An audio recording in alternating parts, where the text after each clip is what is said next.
From Traverse City, Michigan, this is Real Fairies Radio. In our experience, fairies are real, and we're here to talk about them. I'm Natalie Lynn, and this is my sister. And I'm Susan Hajar, and yes, they certainly are real. So, we said it. Fairies are real. To some of you, this is old news, especially those who are familiar with our website, realfairies.net. To others, this may be a bit out there, but we're hoping you'll keep an open mind as we take you on this journey.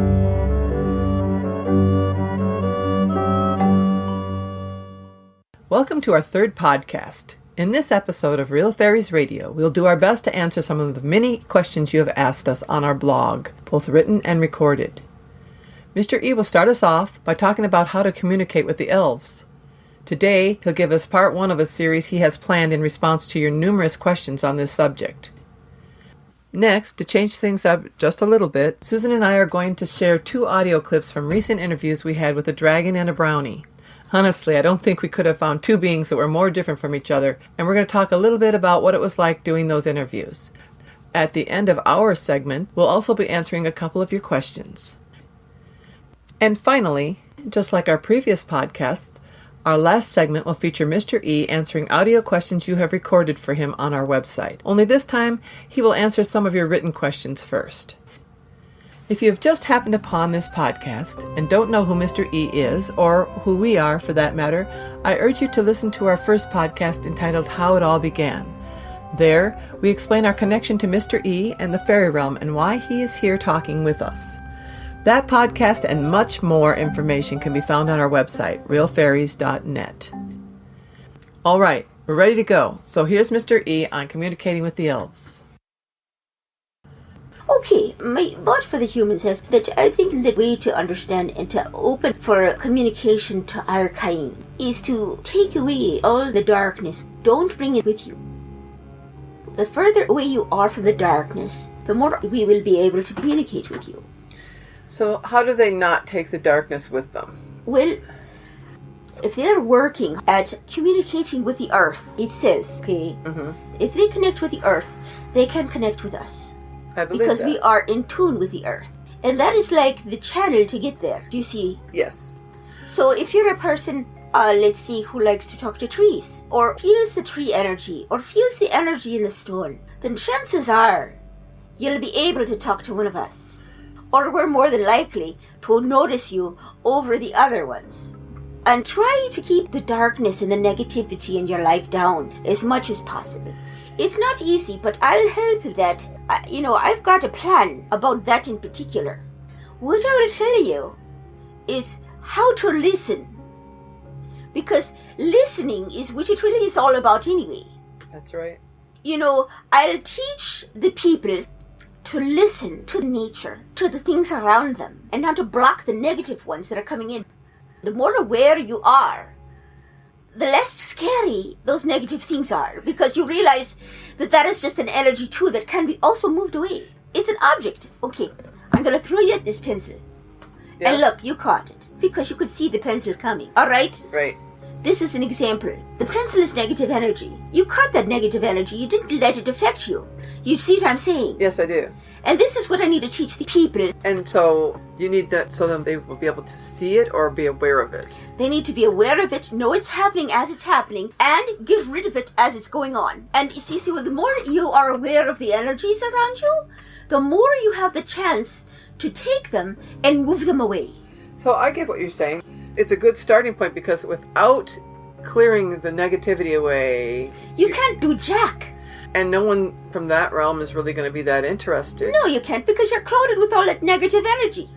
That's what I'm saying. That's really now, good. Those who want to get in touch with us, yes, they're going to have to learn this in order to be able to be at one with us and be able to be communicating with us on a daily basis. Yes, and there's several ways which we will talk about later on how to do that. There's millions of ways to communicate with us. We're not so unattainable.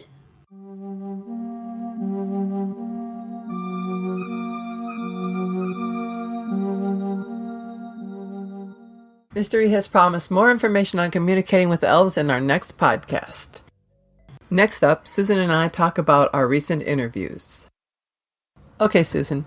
Recently, as you know, since you were there, we were fortunate to interview Thorne of Behradorn, the leader of the Dragons of Behradorn. Yes. I found his presence to be very, very powerful, and I was wondering what it was like for you to channel him. We happen to have a clip of Thorne as he talks about the channeling experience from his point of view, so let's listen to that first, and then you can give me your point of view. It's nice to see you. You as well. Is it a difficult transition coming into the body? A little bit. I feel very small. I bet that would be weird. Got some itches? Yes. Sorry, is your body uncomfortable? But I don't know how to use it. It's different. I'm comfortable. I'm just a dragon. Eyes are so distracting in this world. I'm sorry. Is it better not to look? Yeah, it's better to keep eyes closed. Okay, let's do that. I can be more dragon-like. You are very dragon-like, even though you're in a human body. So, you've heard the clip. Yes, I have. Was there anything unique to channeling Thorn? Well, Thorn was a lot different than most that I've channeled. He sucks the power a lot faster than all the other ones, actually. Before you start channeling, you have to connect with somebody and say, hey, we're going to do this. Yes, they talk to me in my head to begin with, and they start saying, okay, I'm here, I'd like to go in. And, well, Thorn, he jumped in before I was ready for him. I started to snort, and I started, and I could feel that, this is who he is, and, okay. It's his mannerism to snort a lot, apparently. Yes, I think that's what he does out there. Yeah, that's what I mean. I think even the other ones might do the same thing, but... Later, when he comes in, we hear him, he snorts, he acts as if he's a dragon, even though he's in a human body. Right. He does that. It was a visual thing for me. I could see him try to rub his eyes, but he wouldn't use his fingers because he thought he had claws. He would turn his neck as if he was a dragon. I've never seen that in any other being that you've channeled, but you said that you could feel him around you very strongly, his presence. He's just a powerful presence, really. I think the enormity of his power became a problem, actually, through the channeling, because you only lasted 38 minutes. Right. I think that was because of his power just wears me out. But he had a lot to say. It was interesting, and, well, of course, that will be part of the book. Right.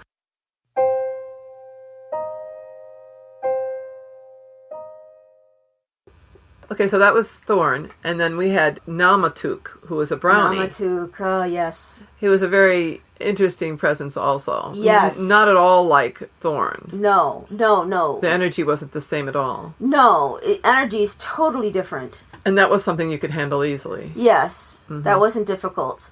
Can you tell me about how you came about connecting with Namatook in particular? Well, Namatook kind of wanted to connect with me. I'm just sitting around doing my thing, and I'm hearing in my head, pick me, pick me, pick me! And I'm like going, okay, what's going on? Oh, it's a brownie. Okay, yeah, we need a brownie. I'll volunteer, and he's all excited about talking to other beings. To be in the book, you mean? And to being in the book. So I decided, well, let's take you. He came in very animated, very childlike in some ways, but very enthusiastic about the whole idea that we could inform humans about their existence. Right, and we have a clip of him, too, that we will listen to. Beware, his voice is extremely high. And aggravating. It's not pleasing to the ear. And it's your voice. I know it's my voice, but he's using my vocal cords, but it's not how I speak. Correct. I don't think it would be very nice if you did speak that way all the time. Oh my gosh, I think I'd lose my voice. Well, he was interesting and very sweet. Yes, he's a very sweet, caring, kind being, I would say. So we're going to play a clip of him, and I can see and can understand what you're talking about. What do you enjoy doing the most? Me personally? Yeah. Finding things. Scavenging? Yeah, I like to find. Where do you go to do that? Everywhere. And you're always looking for things? Always. When you find them, do you bring them back for other people sometimes? Or, trade. Like if I find something cool, and I don't really want it, but it's still cool, it might be cool for somebody else, and I get something for what they give me. So it's a trade thing. I see. I'm a scavenger. What's the coolest thing you found? Oh, all kinds of things. I found some really pretty rocks. They must be fairly small, right? Yes. Okay. Do feathers count? Feathers are really interesting ways to, I know this sounds crazy, but, well, you see, duck feathers in particular are very sacred to us. Because? See, duck feathers, when we're building houses sometimes, we picked The duck feathers. Because, you see, the duck feathers, the water rolls off of them. So we put that up on the top like shingles. Oh. But won't that... It's an oil that might wear away sometime. You just put more oil on there. You go up there and you groom them. That's interesting. You slick them down. You stick butter or whatever you can to keep them like that. There's some wax of some sort, beeswax, something. Oh, beeswax would work. Yes. We keep it nice and so it's... waterproof. Yes. And then you got to place them just a certain way. And the water rolls right off your house.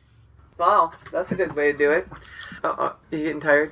Yeah, she's really loopy. No, she's tired. It's just energy, so... My energy's sucking, I'm sorry. That's okay, it's not your fault. I'm sorry it has to do that. It's okay. It's worth it. I feel bad. She'll just take a nap. Thank you for coming. No problem. I'm happy to come. I'm really excited. Really? I wanted to come so bad. I was like, oh, please. I want to talk. Well, thank you so much. You're welcome. And maybe I'll see you again. Oh, I'm sure you will. Bye.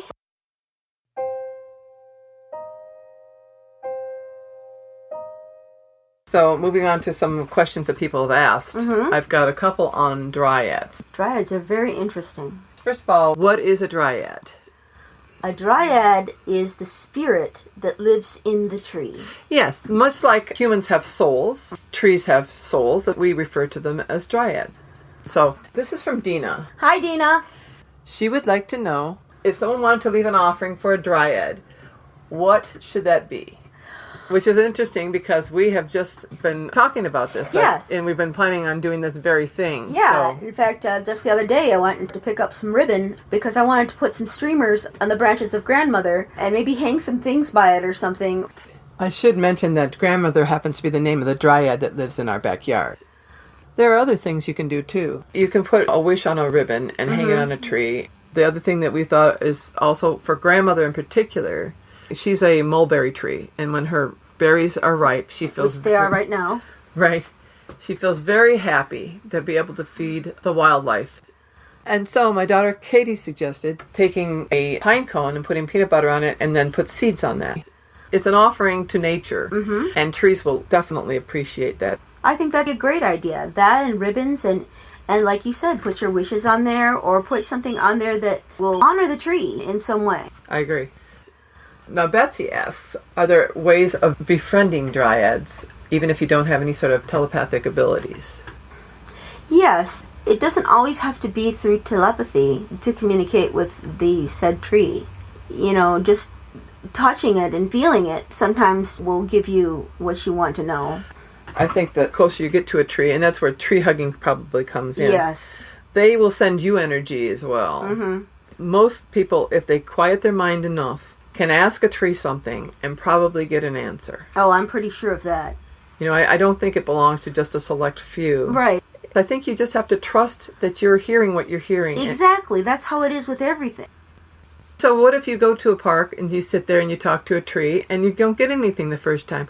You come back the next day. I mean, that's how it was with grandmother. Right. You come back the next day and you talk again, and then eventually it happens. The connection happens. You have to learn how to do it yourself. You have to be receptive to it, to realize that yes, this could happen, that this could happen to you at any moment now. Listen to what your head is saying. It would help not to think that this only happens to special people, because it can happen to anybody. I think anybody and everybody could be trained to do this. Could practice enough to hear it. Yes. I do think so also.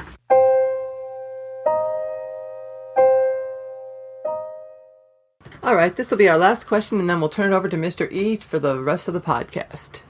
Why is it that some of the beings that you channel seem to use the same phrases or the same pattern of speech?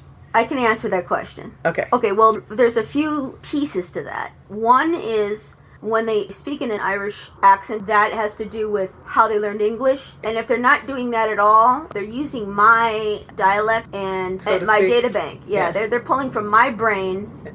All right, as a side note, I should mention that here in Traverse City, we are having our annual Cherry Festival, and so you will hear in the background, possibly, hopefully not, the Blue Angels as they practice for their air show today. Well, actually, it's how they're performing right now. Are they? Yeah. Okay, so we've had several days of them practicing.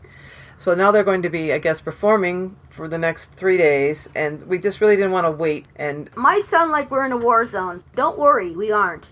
Right, it's just we're the still Blue in Traverse City, and it's still okay. Yes, we hope so anyway. So, back to what we were talking about. Basically, they're just using my body as a puppet, and they use part of my brain to communicate with words, especially when it comes to certain entities like, say, grandmother. Even Queen Emerald and also the Brownie. They just don't know. They're trying to convey themselves in... Well, it's not their natural language. No, it isn't. So that's what they're using. They're using my language. I'm unaware of this. I don't know what they're saying when they're going to say it or how they're going to say it. Right. I mean, that's up to them. But they'll say things like, or exactly. Oh, God, yeah. Things that you say a lot. And so that's why. And I've wondered that too, but I figured out why. Oh. Here comes the planes. Yeah.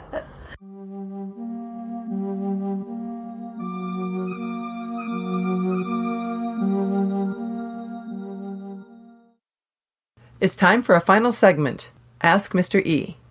In previous podcasts, we only answered audio questions that you recorded for us in our Ask Mr. E segment. However, when we thought about it, it seemed right to expand that concept to include both written and recorded questions, because they are, after all, questions you have asked Mr. E. Today we're going to start with the written questions, followed by your recorded questions. If you have a question you want answered on a future podcast, go to our website at www.realfairies.net. Okay, let's get started. Someone who goes by the name of M has asked this question. Great first podcast, but I don't understand how Mr. E is able to communicate with you if there's such a difference of time. How does he keep in contact steadily when a month could go by in his realm and it could be years here? Okay, so... What we do together... You and Susan. Yes. It's at a soul level. Is that a soul level? Yes. It's beyond time and space. So how do you know when to come in? How can she reach you when you're so far in a different time zone? I am in another time zone, but I'm also telepathically connected to her on all levels at all times, almost. But in this situation here, when you are talking through Susan, you have made a connection... To this body. But really through the soul. Through the soul, yes.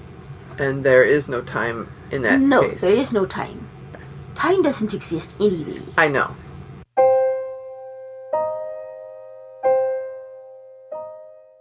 Next question. This one is a long question, so I'll summarize it by saying, he or she would like to know how to help feed the Pixies like you do. And they asked, other than leaving offerings, how can I get Pixies to trust me? There's two different questions. How can I help them? How can I get them to trust me? And do they need help? They don't need that much help. We're talking about Queen Emerald. Oh, yeah, Queen M, her people's... they don't need much help. And not only that, you really can't help them because you're not on their realm. They can come in and out, and they can't remove things from this realm and take it back within there. But it's still, the density of the items are different. And it probably would, taking the path of least resistance, they probably wouldn't choose to take something from here that much. They wouldn't need to. Unless they're starving over there for some reason. Yes, if this is a serious thing, but even so, then they're taking heavy laden energy items. It's like, say, a strawberry in our world as opposed to in your world. A strawberry in their world. If you took a strawberry from your world and brought it to their world, okay, that strawberry would slow them down a lot more because of the density is so hard. Because it came from a different place, you see. But they do sometimes take our objects. Yes, they do. They take and they replace, and sometimes they switch around and they do all kinds of little tricksy-pixie things that they do. It's their entertainment, Right. I'd say the best way with any fee on the other side, if you're going to communicate with us, yes, we appreciate little offerings, but, it's not necessary, and no, you don't have to, help us survive food-wise. And it's too hard for you to do that from your realm to our realm. Right. It's almost next to impossible. Well, they do take our objects. Yes, they like objects. There's certain objects they will take that are things that they will acquire, like silver. They like silvery things. They like pennies and shiny things, coppers, little metals. Metals from your side to their side, there can still be used, in their own little way. Okay. They'll find something to do with it. And a crystal, for example? Oh, yes, crystals. Now that's, something. We're more than happy to be receiving something like that. The best way to communicate with them and to have a relationship with one of our kind is to be honest and truthful and to keep your word. our last podcast, it was exclusively about pixies, and Queen Emerald talked about what she looks for when deciding to work with humans. So exactly. You can check out our second podcast for more detailed information on that subject.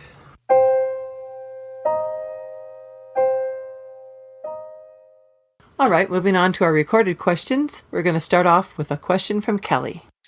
Hi, everybody. Hi, Mr. E. I was wondering, what does Mr. E look like? All right, that's a good question. So can you give me an answer to that one? My elven body. Your body? Meaning you? Yeah, I'm looking at myself outside my body, Okay. I'm trying to describe it. You're about how tall? I'm not really tall. We're about average, I'd say. I stand about probably 5'8". I've got a muscular build, but I'm not like Arnold Schwarzenegger. Your people tend to be slighter than humans overall. Right. Okay, but you happen to be a muscular version of that. I am a muscular version of that. It's hard to talk about yourself, isn't it? I'm embarrassed, actually. I have a beard, but it's a scruffy beard. It's a shorter beard. I keep it short. Yeah. Is that the style of your people? Yes, my particular style, yes. People Right. live thin, I would say, the beard doesn't go very large. Yeah, okay. It's a very thin beard. A very Okay. small beard about here. Little So scraggles. scruffy. Yes. My hair is fairly long. It's at least to my shoulders. And sometimes it can be longer. Sometimes people wear them much longer. But, we keep them up and away from the face because it helps us when we're battling. We do that with the braiding. Do you ever just pull up on top of your head? Sometimes we do. Yes, sometimes it does go up on top of the head like that, but not that often. We don't want anything swinging about up there. You know what I'm saying? We'd Like have a to ponytail? we'd have to keep it down because, you see, if they can grab a hold of your hair, that's, that's a problem. That's why it's not always that long, like you're thinking, like down to your waist or something. You know? Yeah. That's why it is kept short, is because, Practical reasons. yes, reasons to protect yourself. Right. So, what color is the hair? The color of the hair, it's a very dark blonde, almost like a light brown hair. Okay. And my eyes are bright cream. Okay, so, and ears are pointed. Yeah, they're narrow and long. They elongate out like that. Yeah. And there is a reason for that God created us that way. And that's because we have excellent hearing. We hear things that you couldn't hear. Okay, and then what kind of clothing? Depends on where I am personally. If you're talking about my personal clothing, when I I'm in see. Finn, I have to be in my royal clothing. I have to, present myself a certain way because I am of a status there that I have to be, and I do what I have to do. Is it a robe type of a situation? No. Robes, I guess you would say robes, but it's not like, a royal robe. I do have one, but I mean, I'm talking about your everyday thing. Okay. Our clothes are very fine detailed. They have embroidered picturesque scenes on them. They have detailed little different colors of threads. And the way it's put together is very fine, with special piping of different, perhaps, furs and leathers and things that go along with that, that you'd have in our clothing, the royal clothing, then you'd say the ones that I would wear here at Lakeside. Okay, so here at Lakeside, what would you be? At Lakeside, I'm in my casual clothes. Which are? They're just basically my jod person, Did you say jod purse? I did say jod person. Okay, so that means that where are they cut? At the knee? They cut a little bit past the knee, and then I've got my sock come over there. Okay, yes, okay. Because you got to keep my legs warm. Yeah. And then I've got my little boot that comes about here, mid-calf boot. And what about the shirt? My shirts. They'd be just a regular, basic cotton woven cloth kind of shirt that is a little loose up in here, the area, so I can move my arms around real easy. Non-restrictive clothing. Okay. So that you can move and dash. And again, related to... This is related to protecting your butt. Yes. Do you wear weapons on you at all times, or...? I always have me sword.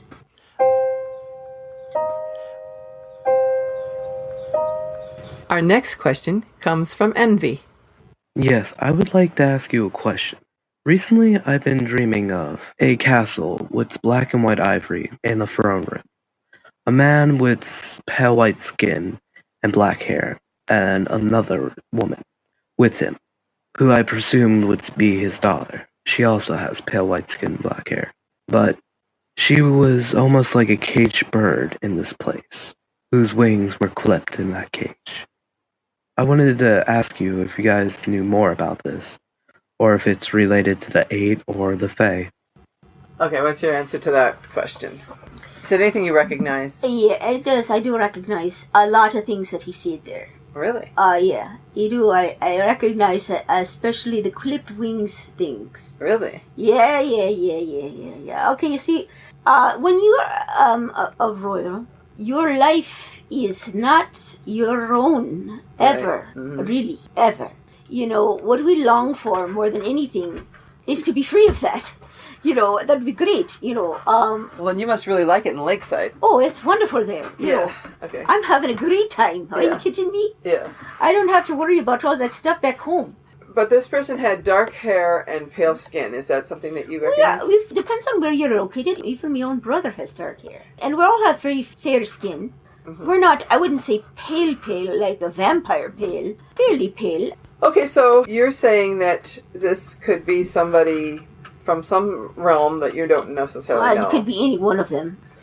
But the person that's with him, like you said, can't be on her own. She can't be on her own. She can't do her own thing. And especially as a she, it's even worse. Uh-huh. I'm not saying this is great, but it is a slightly male-dominated area. Uh-huh.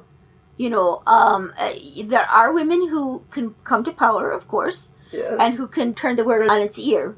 But most of the time, it's dominated by the male elves.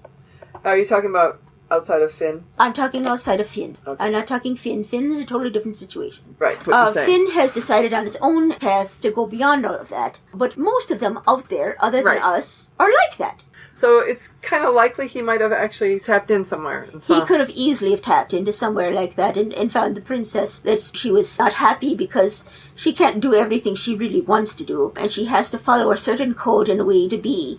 And she has to have her decisions made for her in certain ways. Mm-hmm. Because she can't do this and that and this and that if it's not up to the code. There are rules in order to keep the country safe. I understand it's not great for her, but... No, it's not fun. Yeah, okay, thanks.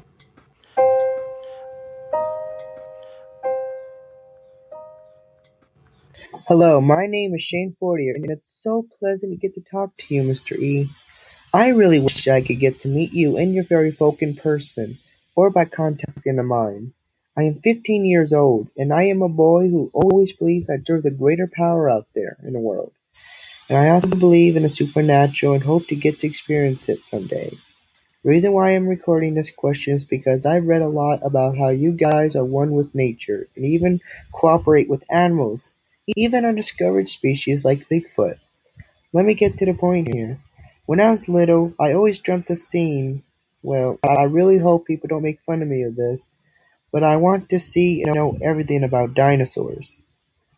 And because I believe in stories and sightings, just like the Bigfoot, there are also dinosaur sightings like Velociraptor in Arizona, which is actually where I live, and a T-Rex in Australia. The reason why I'm asking you, Mr. E, is because ever since I first looked at this site for fairies, I kept getting a feeling in my stomach that you may know whether these dinosaurs are still alive or not. I really hope you can understand what I am saying here.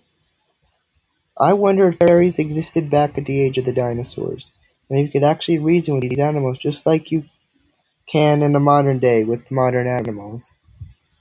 Thank you, Mr. E. I really hope I can meet fairy folk, and it's very pleasant to meet you. What a sweet fella. You know, there are some things that are going on in this realm. The time thing is a really baffling thing. I feel that, they did exist, and they do kind of sort of still exist now, but in another time. The time is also not just a time, but a place, you see? What do you mean, a place? Okay, yes, like it's on a continuum. Right, it's a place. Uh-huh. Like somewhere right now, JFK is being assassinated. Right, exactly. Okay.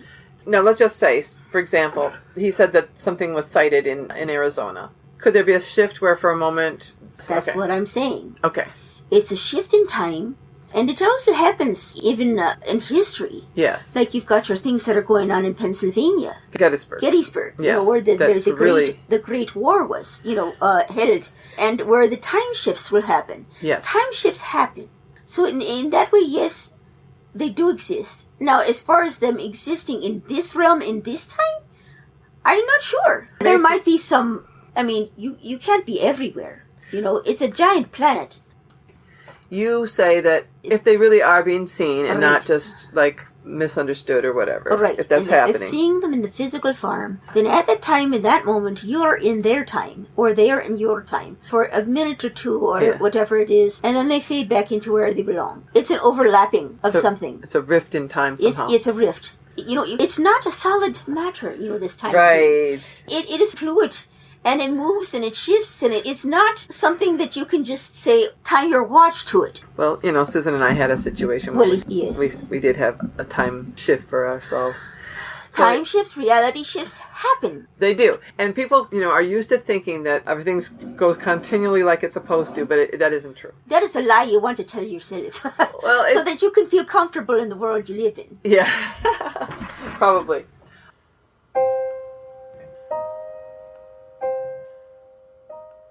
My question is about fairy rings, like a ring of mushrooms. Are these anything to do with fairies, or are these just a coincidence? And are they dangerous? Are they something that we should try to avoid? Thank you. Fairy rings, yes. Mm-hmm. Are they dangerous? Yes. It could be dangerous. Are they real? They're real, and nature has discovered that is the place where there is power. Because it recognizes the veil. And if you have the abilities to, you can take that power and move yourself from one realm to the other. That is a possibility. But I would not recommend it for various reasons, because getting back is the tricky part. That could be a problem.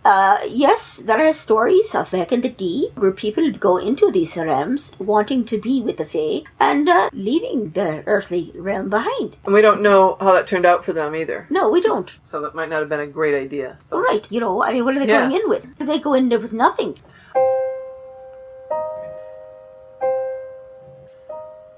Our last question is from Natalie, and she wants to know about diversity in Mr. E's world. Hello, my name is Natalie, and my question to Mr. E is whether there exists diversity in gender identity and sexual orientation within the fairy community, such as the LGBT and gay rights movement within the human community. Thank you very much for your time, and I appreciate everything you're doing here. All right, what I'll tell you about it on our realm. It's an element that exists no matter where you are. And we are not the kind of people, at least I'm talking about Finian elves. I can speak for us. Right. We do not care about such things. If a person is gay, or only attracted to men, or if he's attracted to both, or if they feel like they're a male elf trapped in a woman's body, or vice versa, all those kinds of things, it may happen. But we, as a Finian culture, do not limit them. We don't tell them that they can't do that. We're not like that. And it's not a sin, because it's natural. It's like a non-issue. It's a non-issue. It's really, and a seriously non-issue. Mm-hmm. Because it's a natural thing anyway. So you're born that way. You feel that way. That's how you want to present yourself. That's how you feel that what you're attracted to. Be my guest. There's no political issues there. No. It's just like nobody. Not that they don't care. They're fine with whatever you're doing. Right. They don't care about it. They don't judge. It's not a problem. Right. Mm-hmm. It's not a problem in our realm. They're welcome and accepted just as everybody else. Okay, good. That concludes our third podcast. Thank you for joining us today, and thank you for all your wonderful questions. If we didn't answer your question today, stay tuned, and we'll most likely answer it soon in a future podcast. More from Mr. E, Thorne of Behradorn, and Namatook the Brownie can be found in our upcoming book, Interviews from the Fairy Realm, due out soon. You can sign up to be notified when our book is released at www.realfairies.net/ourbook. Thanks again, everyone. We look forward to seeing you next time.